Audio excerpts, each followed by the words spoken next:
अरी तुम कौन होरी फुलवा बीननहारी। ये सांझी को पद है और स्वामिनी जी श्री राधा रानी अपनी सखीन के संग में, गोपीन के संग में, ऐसे ही काई कुंज निकुंज में, ऐसे ही काई उपवन में सांझी के काजे फूल बीन भी आई हैं। चारों ओर कुआ कुंज में लता पतान के मध्य फूल जो हैं वो बिखरे भये हैं और स्वामिनी जी अपनी सखीन के संग में फूल बीन रही हैं। पूछ रहे हैं, ठाकुर जी पूछ रहे हैं कि अरे तुम कौन हो, उनको परिचय पूछ रहे हैं कि या वन में फुलवा बीनन हारी, फुलवा फूलन को बीनन मने चुनवे बारी, उठावे बारी, इकट्ठे करे बारी, तुम कौन हो। नेह लगन को बन्यो बगीचा, फूल रही फुलवारी। और कैसे वह उपवन में स्वामिनी जी श्री राधा रानी फूल बीन भी आई हैं, वहाँ को बहुत सुंदर वर्णन जो है वो सूरदास जी ने किया कि नेह लगन को स्वामिनी जी की, श्री राधा रानी की ठाकुर जी के नेह की, प्रेम की लगन लगी भई है। तो वह नेह लगन को बगीचा बना हुए है, माने स्वामिनी जी के जो प्रेम के उत्कट भाव हैं ठाकुर जी के प्रति और ठाकुर जी के स्वामिनी जी के प्रति जो प्रेम के भाव हैं और जो लगन है प्रेम की आपस में परस्पर, वहाँ को बगीचा बना भयो। ऐसा कोई प्राकृतिक बगीचा नहीं है, बल्कि दोनों के भाव रूप में जो पुष्प हैं वो खिल रहे हैं वह बगीचा में और फूल रही फुलवारी।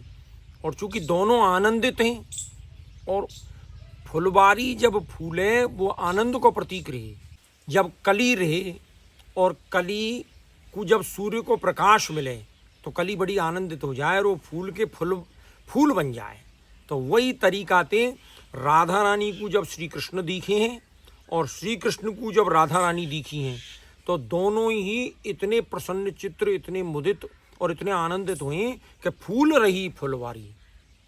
तो दोनों के प्रेम की, दोनों के आनंद की वह नेह लगन के बगीचा में फुलवारी फूल गई है।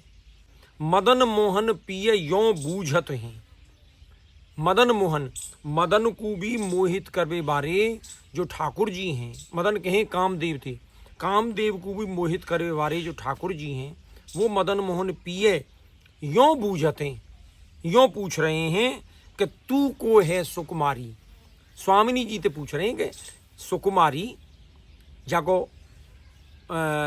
शरीर जो है वो बड़ो कौमार्य से युक्त है, जो अभी ज़्यादा उम्र की नहीं है, ऐसी सुकुमारी तुम कौन हो।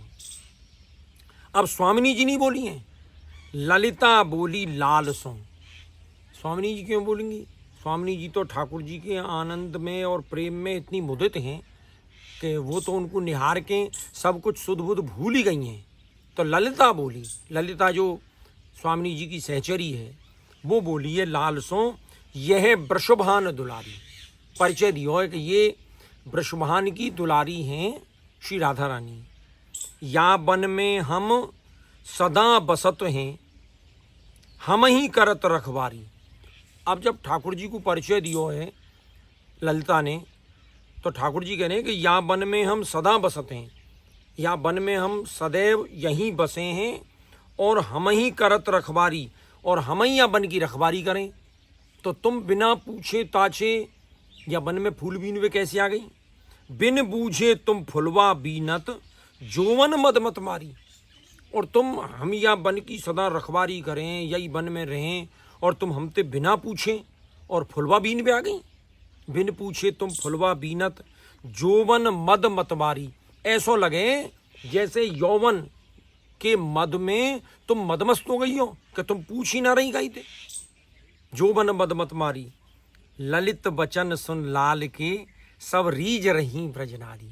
जब ठाकुर जी के ऐसे वचन उन गोपीन ने और स्वामिनी जी ने सुने हैं कि ये का कह रहे हैं कि तुम जोवन के मद में मदमस्त होके और हमसे पूछ भी नहीं रही और बिना पूछे ही तुम फूल ने बीन रही हो। तो ललित वचन, ललित माने मधुर सुंदर वचन सुन लाल के। स्वामिनी जी ने लाल के ऐसे सुंदर वचन सुन के, गोपीन ने ठाकुर जी के ऐसे सुंदर वचन सुन के सब रीझ रही ब्रजनारी।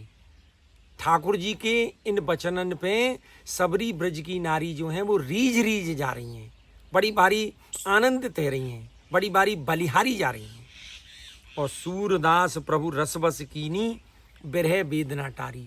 सूरदास जी लिखें कि सूरदास के प्रभु ने, ठाकुर जी ने सबरी ब्रजनारी जो हैं वो रस के बस में कर ली हैं, रस के वशीभूत कर ली हैं। और विरह वेदना टारी, और उनकी जो बड़ी भारी विरह की वेदना ही, जो ठाकुर जी के दर्शन के विरह में जो बड़ी भारी व्याकुल हो रही, कितने दिनांत उनको ठाकुर जी के दर्शन नहीं मिल रहे, उनके विरह में जो गोपी और स्वामिनी जी जो बड़ी भारी व्यथित हो रही, वो ठाकुर जी ने दर्शन दे के उनसे मिलन करके और वो विरह की वेदना जो है उनकी टार दी है, दूर कर दी है। अरे तुम कौन हो या वन में फुलवा भी ननहारी। ऐसा सुंदर ये सांझी को पद है, जाको हमने आज भाव विवेचन किया है। जय श्री कृष्ण।